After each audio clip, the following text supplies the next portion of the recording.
Diretso na sa impeachment trial. Yan ang pananaw ng ilang senador at eksperto sakaling baliktarin ng Supreme Court ang desisyon nito kaugnay sa Articles of Impeachment laban kay Vice President Sara Duterte. Balitang hatid ni Mav Gonzalez. Habang hinihintay ang desisyon ng Korte Suprema sa motion for reconsideration ng House Prosecution Panel, question ngayon kung posible pa nga bang buhayin ulit ang Articles of Impeachment laban kay Vice President Sara Duterte matapos i-archive ng mayorya ng Senado.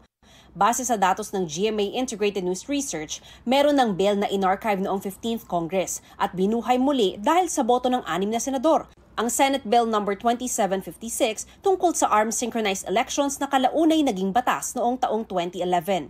Sakaling baguhin ng Korte Suprema ang desisyon nito sa impeachment ni VP Sara, sabi ni Senador Ping Lacson, tiyak na magmomosyon siya na buhayin muli ang na-archive ng Articles of Impeachment. Pero depende pa rin daw sa boto ng mayorya kung ano ang masusunod.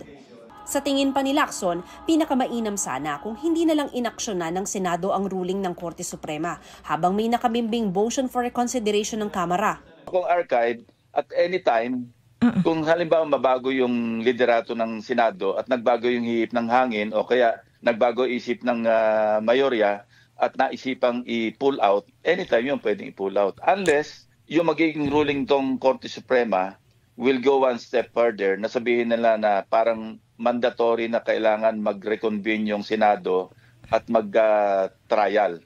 Si Senate Minority Leader Tito Soto, hindi raw kumbinsido na magiging pahirapan kung kailangang kunin mula sa archive ang Articles of Impeachment laban sa bise.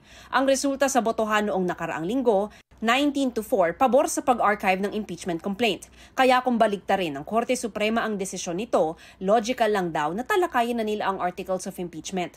Sabi naman ni Senador Rodante Marcoleta, hindi na kailangang magbotohan pa sakaling baguhin ng Korte Suprema ang desisyon nito.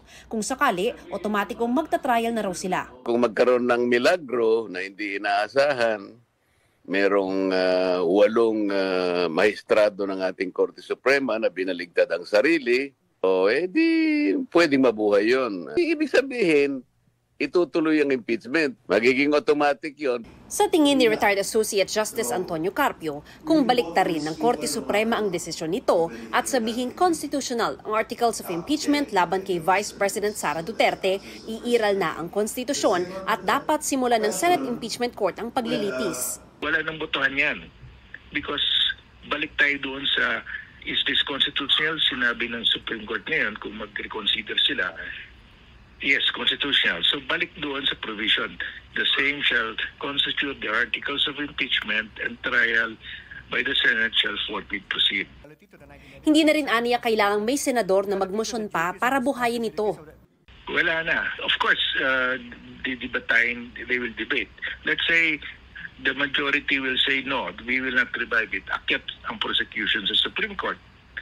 Sabihin nila, dapat ba i-approve pa ito ng majority ng Senate bago ma-revive o sundin na lang natin yung specific command of the Constitution? Trial by the Senate shall forthwith proceed. So I think, klaro naman yung Constitution. Mav Gonzalez, nagbabalita para sa GMA Integrated News.